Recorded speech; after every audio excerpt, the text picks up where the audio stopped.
Hi, this is Scott Schirmer, director of Found and Harvest Lake, and you're listening to the 13th Wolfman.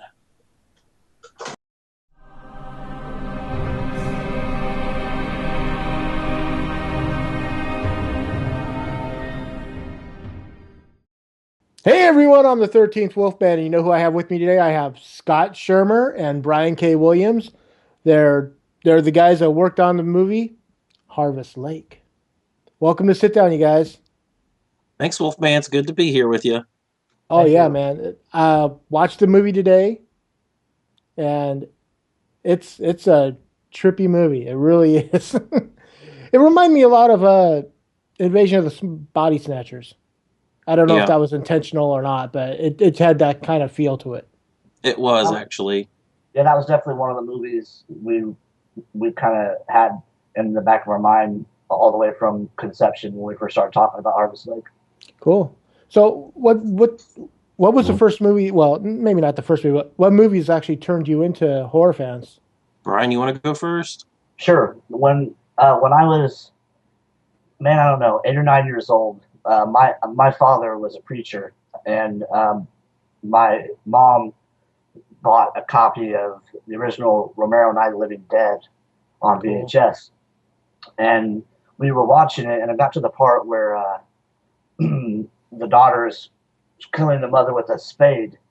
Kira Shawn, I think is the actress's name there, and my dad walked in on us watching that and ejected the tape and wanted to know where this filth came from and to remove it and never have it come back again. And I was pretty much instantaneously aroused by that.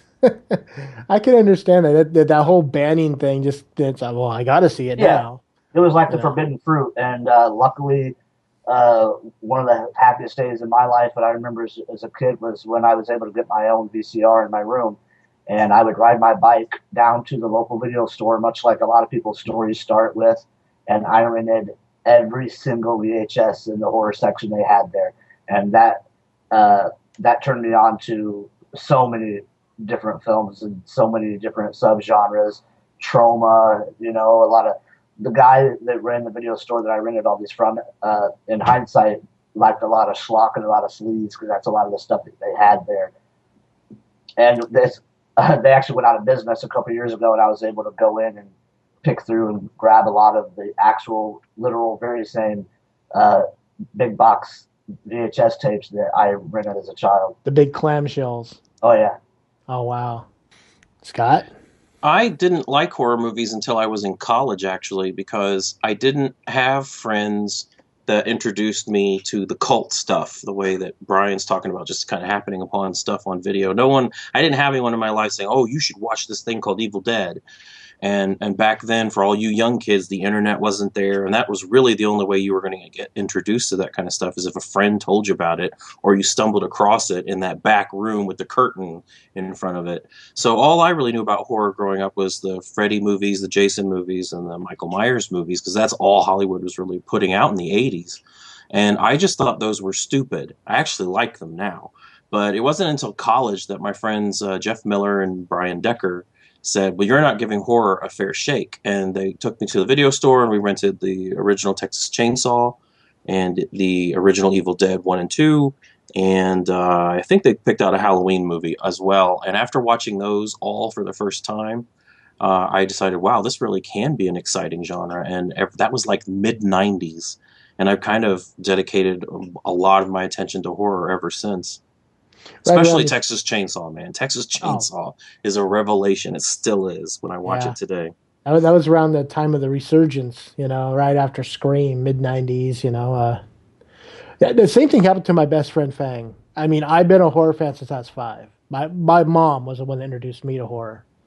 Um, but he was the guy that he's my best friend, and we met in high school. And he liked movies, but he liked comedies. He's like, oh, I like this comedy, or I like this drama, and I got no quarrels with comedies or dramas. I love them all. I go, what about horror? And he goes, and he said the same thing you just said. He goes, it's all slasher. Who cares about that stuff? I go, dude. I go, it's not it's not the quality of the slasher. It's the road getting to the end of the story. Right. He goes, and he's like, stories. There's no stories in horror films. People go around hacking one another up. Like, Yeah.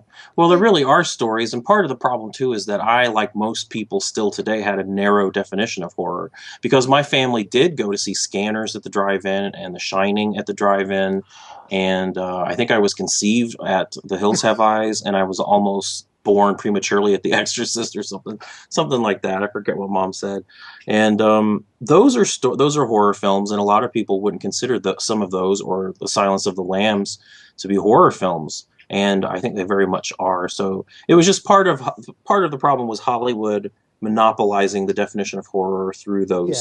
through those times, and also people's just weak definitions of it. It's gotten to the point where if it's good, it can't be horror. I have that argument with people over Silence of the Lambs all the time, and I keep telling them Oh, if there are two villains and one eats people and the other wears their skin to make prairie skirts out of, it's a horror movie, whether you like it or not. yeah. I'm actually one of those people that falls into the other camp. I'm not saying it's. I look at it more as a thriller. That's me. Yeah, but a But horror movie can be a thriller and a no, comedy and no, romantic. it It can can. be I'm all not those. saying. I'm just That's saying what it's. Yeah. I was just saying that's what I love the most about horror is the fact that it is every genre. You know, you can have It, so many different elements that encompass a horror film versus the other side of the coin where if somebody walks in the middle of something about Mary and stabs the shit out of her and then hacks her with a chainsaw and eats her, that's a horror movie. yeah. No, you're no. It's true. But yeah, I introduced him to The Exorcist. I introduced him to like all these really cool stuff. He's like, wow. He goes horror. So he now goes. We went to our first horror convention last year. I know what you're saying. Like I said, I've been a horror fan since I was 5. But Yeah. so getting to Harvest Lake, let's talk about how this movie came about because you guys got a nice listing of movies you've done that are that are not headless and found and how did you guys come about making Harvest Lake? We were bored. That's really what it was. Yeah. Brian and I had both worked on The Legend of Wasco last summer, which was a really grueling experience. It's the fastest any of us have ever made a movie, and it was just torture to get that done on time. And then after that was over, I was going to do The Bad Man, and we were all geared up to do The Bad Man, and we felt good about that Kickstarter campaign, and then it failed miserably. And so I had a big hole of time. Brian had a big hole of time. We had both just quit our day jobs to do this full time. So if you're not making a movie when this is your full time job, then you're losing money, basically. So we very quickly kind of said, well, what do we want to tell a story about? We came up with it. And I think within 2 months we were shooting it. It was a very quick turnaround on this project. It was kind of just an experimental, what do you want to do kind of a movie. And it really exceeded our expectations, all of that considered. I thought Brian was going to say something. That's why I kind of. No, What it's can you I say, mean Brian? yeah, I mean you pretty much covered it all there. Sorry, it's just it it like the big thing to take from that, I guess, in my opinion, is like Scott said at the end there. We got a lot more than we expected out of it. Uh, but I had always wanted to work with other people, and because really all my experience in filmmaking from my end of things prior to Legend of Wasco was like one man crew kind of stuff where I did all of it with Time to Kill and with Play Me and Switch and the things that I'd done was all kind of like a one man show. So it was fun to get to work with new people, and I didn't want it to stop. So it was really and working and during the working of post production of The Legend of Wasco, which I was closely involved in as well because I was doing the color correction for it while Scott was editing it. We'd get done working on that and we'd say, so what do you want? What's next? And it just kind of was birthed from that. Well, you wore a lot of hats in this movie. I mean, I was watching the credits and it's like Brian Williams editor, Brian Williams camera operator, Brian. I mean, you're still almost doing a one man show. I mean, there were other people there, but you did a lot. It's completely different, man. I mean, I didn't direct any of it, and that's what I loved about it personally because Scott I always admired Scott as a director and his work ethic and what he did from Found. Found is what really inspired me to pick up a camera in the first place and get involved in any of this. So uh, it was a blast working with him. And I understand what you're saying, and it looks that way, but it was a completely different experience. I mean, everything. I'm talking like just to have the amazing composers we did, to be able to have the sound person that we did, Yeah. because so much of it that goes into it that a lot of people maybe don't think about or overlook. Oh no, I think about it all the time. The music was incredible in this. There were a few scenes where you just wanted. It was rather unnerving on how the sound was, and you're just kind of like, stop it already. you know, I think that's what the music was supposed to invoke at that point. So it did its job. Yeah, we fell into a miracle there. Adam and Sean, the guys that did that, Scott heard saw a short film at a festival that they had scored, and we contacted them, and they worked super fast as well, and just did an amazing job for us. Can't wait to work with them again. So you guys doing the festival circuit right now with Harvest Lake? It's just about to kick off, actually. Our very first public screening is this Friday at the Hamilton, Ontario Fright Night Theatre Film Festival. That's our world premiere. Brian and Ellie and I are all going up there for it.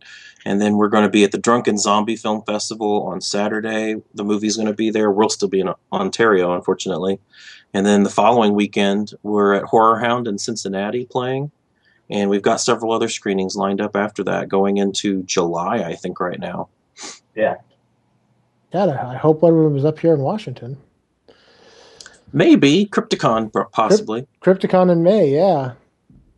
That's a great. That was my first convention last year ever, and it was just a blast. So get you guys up here. Yeah, if we get up there, we're gonna kick you out of that house, man. I want to live where you live. Good luck with that. It's gonna be my island, Hoss. Hey, I'm not the only one on it.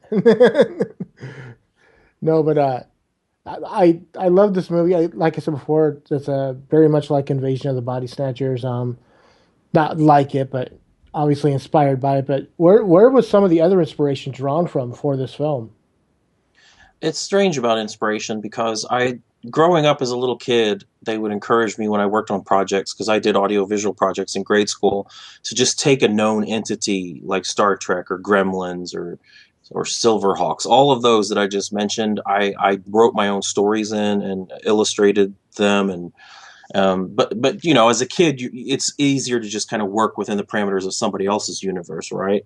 So I kind of grew up doing that kind of stuff, and then in high school I started experimenting, telling original stories, and in college, for some reason it really got through to me. While everyone else was imitating Quentin Tarantino, and still does to this day, or Kevin Smith, that's another one that everybody imitates.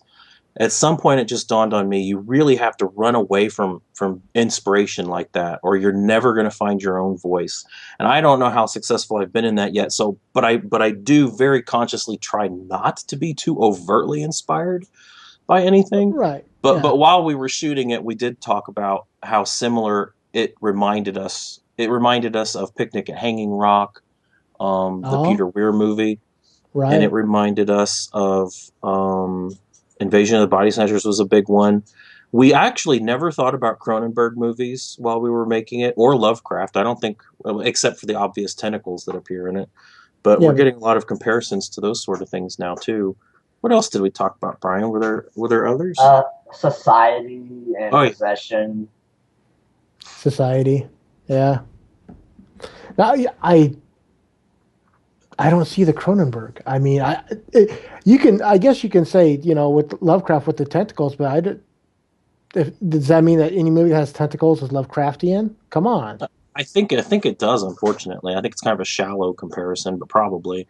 And I think the Cronenberg stuff probably comes from body horror in general, but I'm not sure. I don't know if I would draw those comparisons myself. No, I like to not try and draw any if I can get away with it. But Picnic at Hanging Rock, I completely forgot about that movie until you just said it, and so okay. Yeah, that one was, in terms of the execution of the movie, because I just saw Picnic at Hanging Rock with Peter Weir in the audience earlier this year at the IU Cinema, which was a dream come true because he's my favorite director probably. And so I was just that was just hot on my head. And I love the way he directed that movie by making just nature, just ordinary shots of hills, mountains, grass, flowers, trees, scary with just nothing but photography and music. So I really wanted us to do that with Harvest Lake, try to give an ominous atmosphere to the whole woods without doing anything too obvious. No, and you did it. You did a great job with it. There were things about I can't say a whole lot about it because I mean I want the people to discover this movie and watch it for what it is, you know. But there were scenes in this movie that I just thought were so cool.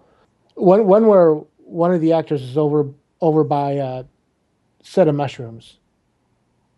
Yeah. You know, Yeah, I love that. I thought that was so cool. The look of them was just creepy as all hell. Yeah, that was cool. That was something Arthur Culliford and Shane Beasley put together, the Clockwork Creature Company. Yeah, I kind of wish we could have gone a little further with that scene, but that would have become pretty obscene Yeah. if we had. Yeah, I know what you're talking about. yeah, yeah. The whole everything's film, sexy in this movie. but it's also it is, but it's I don't think there's anything perverse about it, and that's what I like. It's continually butting it right up to the cusp of filthy, but then it'll let you draw your own conclusions, I guess. Now, what was it like working with Tristan Risk and Ellie Church? Oh, you've worked with Ellie Church before, though, Scott. Yeah, we both have. Yeah, yeah. Well, they're. I can't say anything bad about anybody in the cast. They were all a real joy to work with. Ellie doesn't know how. I think maybe Ellie's starting to learn how good she is, but for the longest time anyway, I don't think she's really understood how great her natural talent is, and she's really focusing on just unleashing that natural talent now. So she's going to be better and better in everything she does, and she's in The Bad Man. I right now I wouldn't think about doing The Bad Man without Ellie Church in the lead role, and Tristan's great strength, at least from what I saw working with her on Harvest Link, two strengths really. One is boundless energy. I loved her energy, and the other is great improvisational skills. Like in a movie where there's lines, where there's one-liners, like in Harvest Lake, it's nice to have an actor or an actress who can change that line up take to take and give you the choice of whichever joke works better in the final cut. So I liked working with Tristan a lot. And then the rest of the cast, Jason and Dan, we had both worked with on The Legend of Wasco, and they really impressed us on The Legend of Wasco from day one.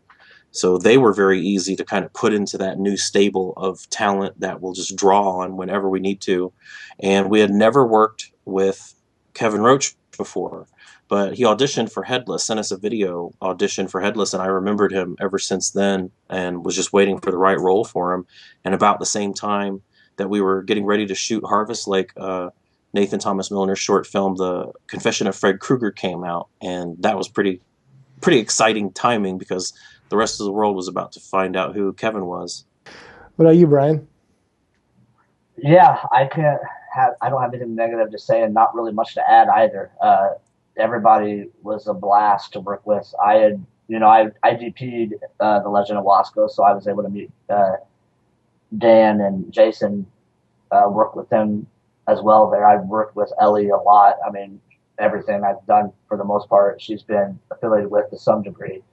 And Tristan, I hadn't worked with before, but I had known from talking to Ellie about she had just got finished working with Tristan on a couple movies back to back, and she gave a great recommendation for her. And same thing with Kevin. I discovered him through The Confession of Fred Krueger, and he's amazing.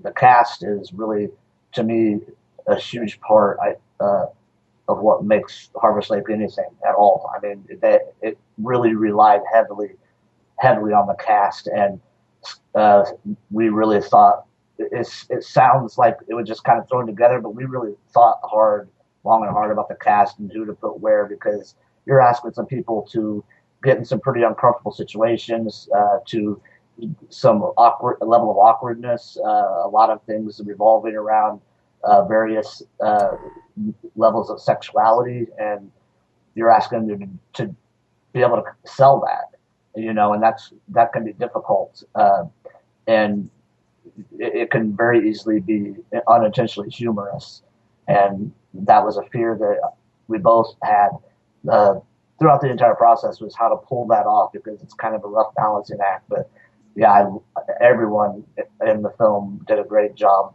handling that well. Yeah, I think the films that Tristan and Ellie were in Mania together. Yeah, that was one of them. And Frankenstein Created Bikers is the other one that's about to come out that they worked on right after that together. Right. Yeah, I still need to see that one. That looks good, because I loved Dear God No when it came out. Yeah. Which was the first movie. But yeah, so it sounds like you guys, I mean, honestly, I'm not trying to make light of the fact that, you threw this together like nothing, because it doesn't look that way. It looks like you put your heart and soul into this movie. And I mean, we did. We just did it in a shorter amount of time. What was the time frame on that? I mean, between, just shooting. Well, the shoot, I think, was it 7 days, Wow. Brian? It was a really short shoot. Yeah, I'm trying to think. I think it was 7 full days. Then we had a couple pickup days and a little bit of extra stuff after that. But yeah, I think it was pretty much. I think we had Tristan and the core cast for 7 days, I believe. But it was 4 to 5 months from inception to completion, I think. Yeah, I only asked because Halloween, I know, was shot in 18 days. The original Halloween by Carpenter, and it's just like, it completely blows my mind when you hear people say, yeah, we shot in like a week. I'm like, a week? I don't think I could do it. I'd be losing my mind, losing my hair. Well, it all depends on your number of locations and how good your cast is. Yeah, and another thing that a lot of people don't consider is, I mean, that's just your shooting days. I mean, pre-production and even more so post-production, that's where your time is, if you're doing it right. Mm-hmm. Yeah, we were almost 2 months in post on it. Yeah, that's. I mean, I edit my videos somewhat, and I'm kind of like Hack Slash. I mean, I do an okay job. I'm getting better at it, but I just can't imagine doing an hour and 17-minute movie. Actually editing so much footage that you get it to an hour and 17. And a coherent story. It's awesome. We love that part immensely. It's probably my favorite part of all, actually, is editing. I love editing. I do. I'm getting better at it. I just got Adobe Premiere Elements, and I'm learning on that, and But, yeah, that's actually what Harvest Lake was edited on, was Adobe Premiere. So Adobe Premiere Elements. Premiere CS6 actually. Oh, okay. Is what. Yeah. The nice expensive one. No, yeah, I got Premiere Elements, and it does fine for YouTube. Yeah. So what do you guys got? I mean, would you ever do a sequel to this? Probably not this movie. We joked about it, though. Yeah, Weekend at Hermes. Yeah, we joked about doing like a sequel, like Wild Thing style, where you just bring in a new group of people and the exact same thing happens, and it, just jokingly. And I wanted to do one, Weekend at Hermes, and because we called the lake monster Hermes because of it being a hermaphrodite. So Hermes, Weekend at Hermes. What was the other one? Hermes the Love Bug, I think. Yeah. Yeah. But probably not a sequel to this one. What is the phrase? We're dipping a toe in franchise territory right now, possibly. Anything you can talk about, or? Nope. No. Hey, we're keeping it super top secret right now, but it is the next movie we're going to shoot, and we are fundraising for it right now by auctioning off props and wardrobe from Harvest Lake. So if you go to banditmotionpictures.com and click on the fundraising auctions tab, you can bid on some of the bikinis and wardrobe from the movie. And there's also a link at the bottom of that page to our eBay auctions as well. We have some items over on eBay. Some of those end Sunday and some of them end next Wednesday, but all the proceeds go towards financing this next movie that we're keeping really hush-hush. and we're hoping that its success will finance the Badman, because we are indeed pushing the Badman to later in the year. Cool. Yeah, I actually saw that on Twitter on Ellie's feed. Is that you were selling like the bikini that she wore and the bikini Tristan wore, and you know Yep. the white one with the red piping and the black one with the red piping.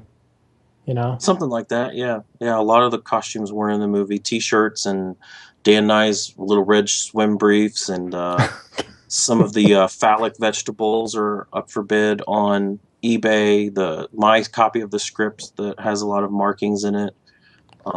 Different It, things. you know, the sad thing is that there are some things you just can't unsee, and you know, thank you for the mini shorts, by the way.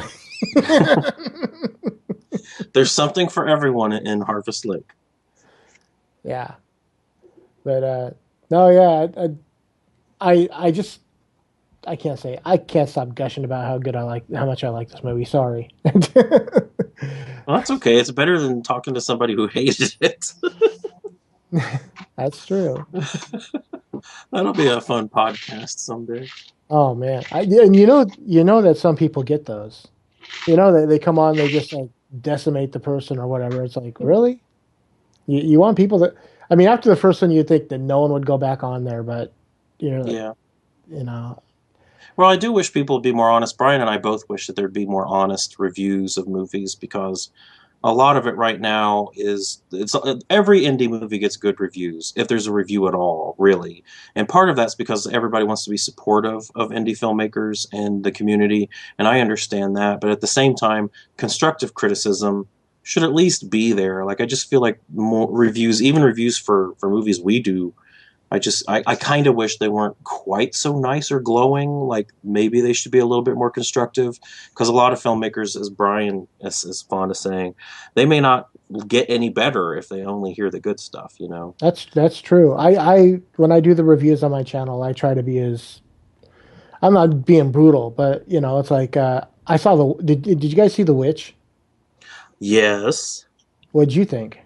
Oh man, you're opening a big can of worms on this one. I'm fine with that. I loved it. It was probably the best horror movie that I had seen all around in, I don't know, years.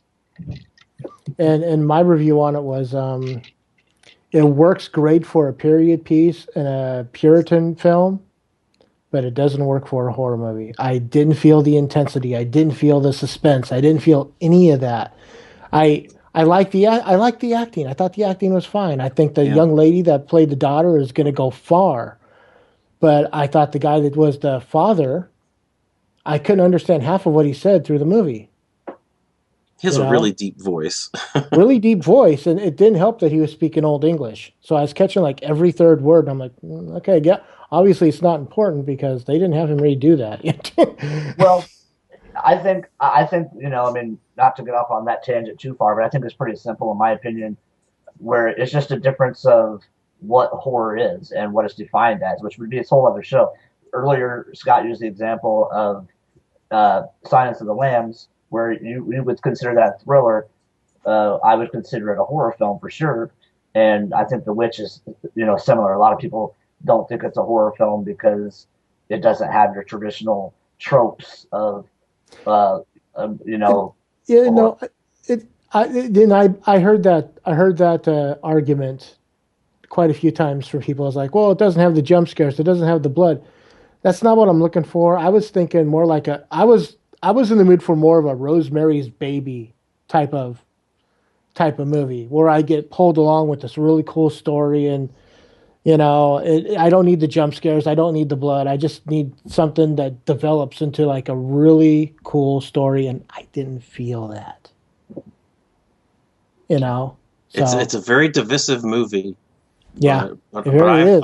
I'm with Brian, and I'm on that side of the camp. I thought it was the best horror film since probably 2005.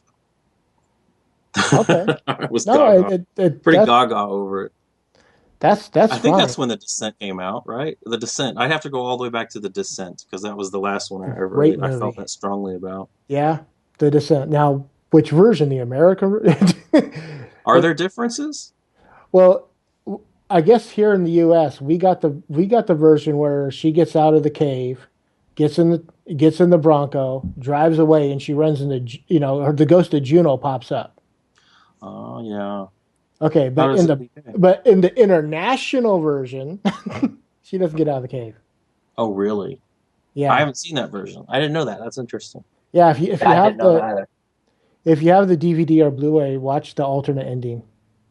Oh, She loses her mind in the cave. She's like having a birthday party with her daughter. wow. And that's the version that everybody else around the world saw, except for here in the U.S. They thought, oh, that ending's a little too, a little too crappy, a Yeah. little too sad. So let's make it such that she gets out. Yeah. American audiences, they have to try and throw a little bit of a happy ending at the end, I'm afraid. Well, Seems to but be what we got to do.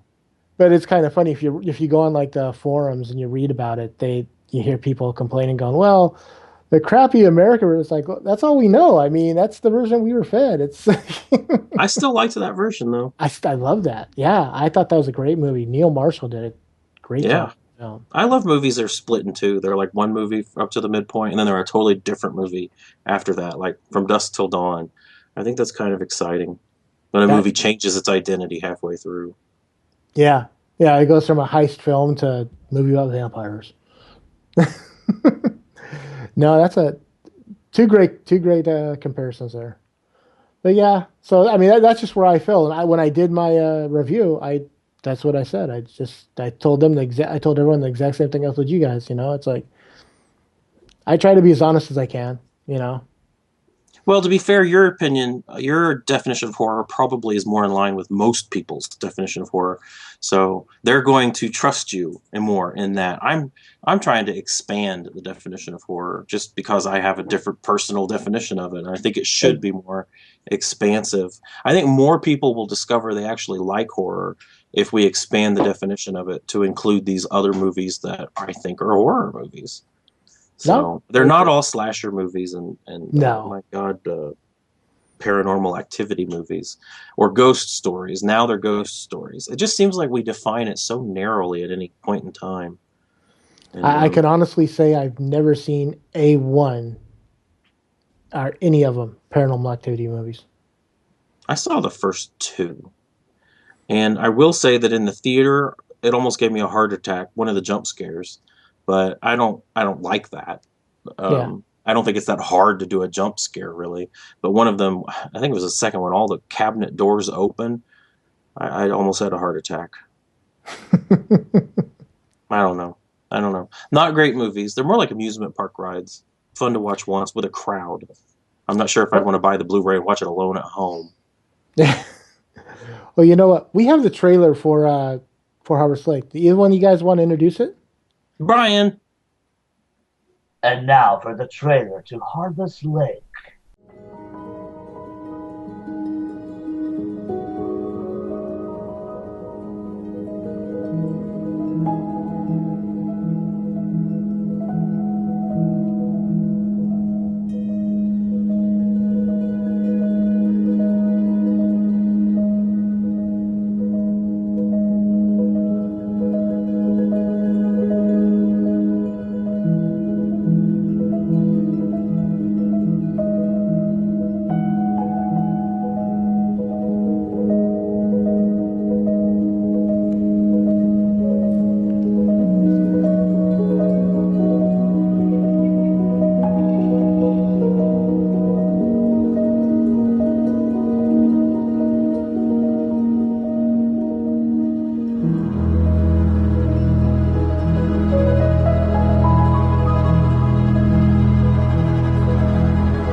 And that was the trailer. Scott, Brian, I want to thank you guys for coming on and sit down. I love talking to you. You're welcome back anytime. Um, if people are looking for you online, where can they find you? Well, they should definitely go find banditmotionpictures.com after midnight Eastern time this Thursday night, because that's when you'll be able to pre-order a copy of Harvest Lake on Blu-ray that will ship next Tuesday. There are only 750 of them. We have no idea how fast they're going to go. But again, Thursday night after midnight Eastern time, they'll go up for pre-order and they ship next Tuesday. And you can also find us on Facebook.com/Bandit Motion Pictures.